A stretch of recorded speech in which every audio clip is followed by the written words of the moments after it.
गीता जी का 6वां अध्याय। श्री कृष्ण जी ने कहा, हे अर्जुन, अपने किए हुए कर्मों के फल की इच्छा को छोड़ जो अपना नित्य नैमित्तिक कर्म करते रहते हैं वे ही सन्यासी और वे ही योगी हैं।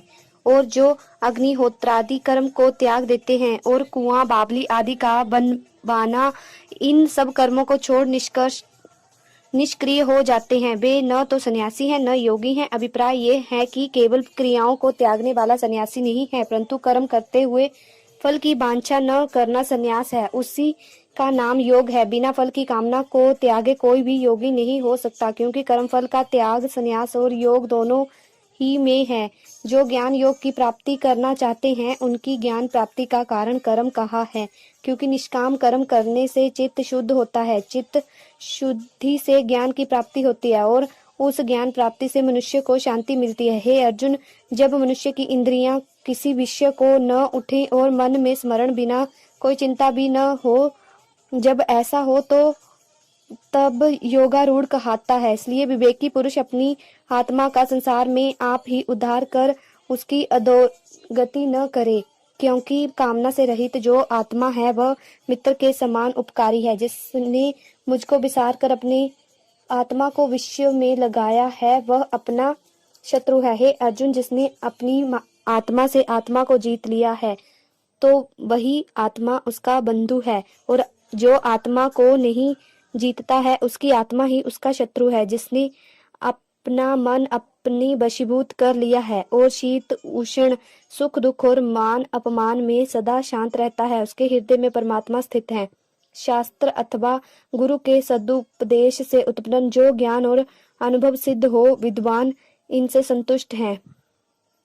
जिनकी आत्मा और जिनका मन भी चलायमान नहीं होता और इन्हीं कारणों से जिनकी इंद्रियां वशीभूत हो गई हैं, वे कंचन मिट्टी और पत्थर को एक समान समझते हैं, ऐसे ही योगी योगारूढ़ होते हैं। हे अर्जुन, जो मित्र शत्रु बंधु वर्ग साधु और पापचारियों को समान दृष्टि में रखता है वह रोगियों से भी बढ़कर है। हे अर्जुन, योगी को उचित है कि सदा एकांत में रहे, किसी को संग में न रखे, अपने मन और आत्मा को वश में रखे, किसी बात की आशा न रखे और न किसी वस्तु का संग्रह करे। इस प्रकार निरंतर अपनी आत्मा को परमात्मा में लगाते रहे। हे अर्जुन, योग साधन के लिए सुंदर पवित्र भूमि में जो न बहुत ऊंची हो न नीची, उस पर कुशा का आसन, उस पर मृगशाला बिछा के ऊपर वस्त्र बिछाकर निश्चिंत मन होकर बैठे, मन को एकाग्र कर चित्त को रोक क्रिया से रहित हो, अपनी आत्म शुद्धि के लिए योग साधन करे,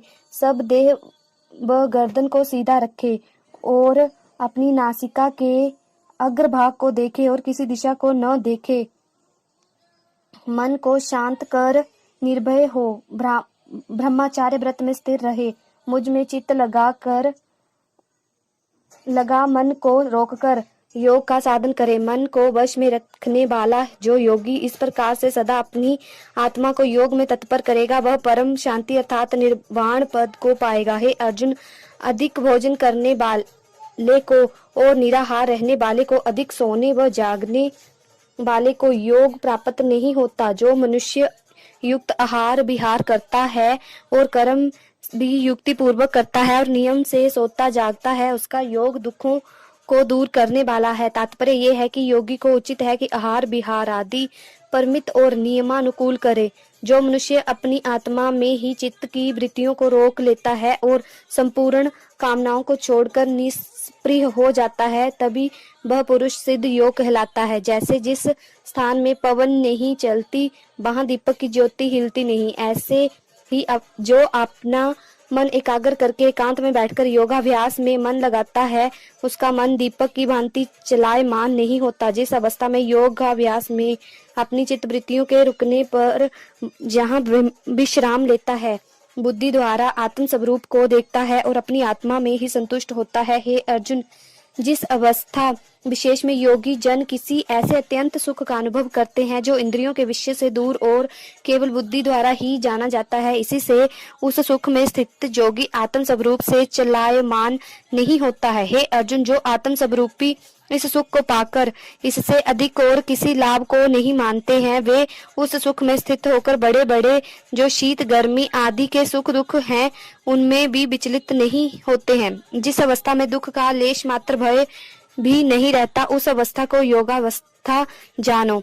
इससे स्थिर चित्त होकर यत्न पूर्वक योगाभ्यास करना उचित है। संकल्प से उत्पन्न होने वाली और योग में बाधा डालने वाली अनेक तरह की कामनाओं को त्याग कर इंद्रियों को मन के संपूर्ण वेग से रोककर योगाभ्यास करें। वश में हुई बुद्धि से शनै शनै मन को आत्मा में निश्चल करें और किसी बात का चिंतन न करें। मन बड़ा चंचल है, किसी जगह जल्दी स्थिर नहीं होता है।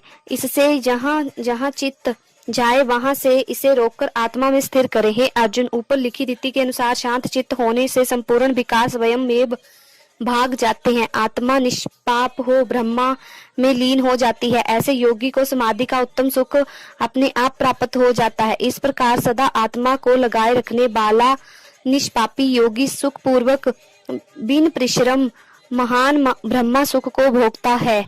सबको समान दृष्टि से देखने वाले योगाभ्यासी अपनी आत्मा को सब प्राणी मात्र में देखते हैं और सब प्राणियों को अपने आत्मा में देखते हैं। अर्जुन, जो मुझको इन सब प्राणियों में देखता है और सब प्राणियों को मुझ में देखता है, उस योगी से मैं अदृश्य नहीं रहता हूँ। उस योगी को मैं प्रत्यक्ष होकर दर्शन देता हूँ।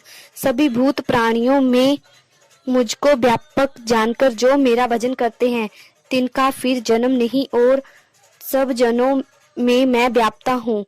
जो संपूर्ण प्राणियों के दुख सुख को अपने सुख दुख के समान मानता है और सबको एक साथ देखता है, वही जोगी श्रेष्ठ है। श्री कृष्ण जी की बात सुनकर अर्जुन ने कहा, हे मधुसूदन, आपने जिस योग का मुझे उपदेश किया है कि समभाव में देखे, तो मैं अपनी बुद्धि की चंचलता से यह समझता हूँ कि इस प्रकार योगी का योग बहुत काल तक स्थिर नहीं रह सकता। हे कृष्ण, यह मन बड़ा चंचल है, शरीर में इंद्रियों को क्षुधित करता है, बड़ा बलवान और दृढ़ है। मन को रोकना मेरे लिए कठिन ऐसा है जैसे प्रचंड वायु को रोकना। अर्जुन की बात सुन श्री कृष्ण जी बोले, महाबाहो, निसंदेह मन बड़ा चंचल है, यह रुक नहीं सकता है, परंतु कोते अभ्यास और वैराग्य से निगर हो सकता है। अर्जुन, जिसका मन वश में नहीं है वह योग साधन नहीं कर सकता है। जो जितेंद्रिय है वे ही यत्न पूर्वक योग साधन कर सकते हैं। यह सुन अर्जुन ने कहा, हे कृष्ण जी, प्रथम ही श्रद्धा पूर्वक योग साधन में प्रवृत्त हुआ, परंतु पीछे ठीक उपाय न कर सका, अर्थात अभ्यास में शिथिल हो गया और इस कारण से उसका मन योग में चलायमान हो गया। तो ऐसे मनुष्य योग के सिद्ध रूप फल को न पाकर किस गति को प्राप्त होते हैं। जिस प्राणी ने निष्काम कर्म करके ईश्वर को समर्पण न किया और काम्य कर्म करके स्वर्गादि की प्राप्ति से भी वंचित रहा तथा योग सिद्ध न होने से मोक्ष न मिला, वह मनुष्य दोनों ओर से नष्ट और अप्रतिष्ठित होकर क्या उस मेघ के समान नष्ट होता है जो एक मेघ से निकलकर दूसरे में न मिलने से बीच में ही नष्ट हो जाता है। हे कृष्ण, मेरे इस संशय को दूर करने योग्य आप ही कहें। अर्जुन की बात सुन श्री कृष्ण जी बोले, हे अर्जुन, उस मनुष्य का इस लोक में व परलोक में कहीं भी नाश नहीं होता, क्योंकि कोई भी शुभ कर्म करने वाला दुर्गति नहीं पाता है। जो मनुष्य योग भ्रष्ट होकर उसी दशा में मर जाते हैं, वे पुण्य आत्मा लोगों के लोकों में जाकर बहुत दिन तक वास करते हैं, फिर पवित्र श्रीमान पुरुषों के घर जन्म लेकर अनेक सुख भोगते हैं, अथवा वे योग भ्रष्ट फिर बुद्धिमान योगियों के घर जन्म लेते हैं। जो ऐसा जन्म है वह इस लोक में दुर्लभ है। हे अर्जुन, इस संसार में जन्म लेकर फिर वह पूर्व जन्म की बुद्धि संयोग को प्राप्त होता है। उस बुद्धि संयोग में योग सिद्धि के फिर प्रयत्न करता है और संसारिक विषय वासना में लिप्त होने पर भी वह उस पूर्व जन्म के कारण योग संसिद्धि में अनुरुक्त हो जाता है। योग स्वरूप को जानने की इच्छा करने वाला भी केवल योग को ही नहीं पाता, अपितु वेदोक्त कर्म फल से अधिक फल पाकर मुक्त हो जाता है। जो योगी इस प्रकार यत्न करता रहता है उसके पाप दूर हो जाते हैं और वह योग की सिद्धि पाकर परम गति को पाता है। हे अर्जुन, तपस्वियों से, कर्मनिष्ठों से और ज्ञानियों से योगी श्रेष्ठ होता है। इससे हे अर्जुन, तू योगी हो, जो श्रद्धा पूर्वक मुझ में चित्त लगा मेरा ही भजन समर्पण करता है, वह संपूर्ण योगियों में श्रेष्ठ है। उससे अधिक मुझे और कोई प्यारा नहीं। जय श्री कृष्ण महाराज। छठे अध्याय का महात्म्य। श्री भगवान जी ने कहा, हे लक्ष्मी, गीता के छठे अध्याय का महात्म्य सुनो। गोदावरी नदी के तट पर स्वर्ग के समान विष्णुपुर नामक एक नगर है।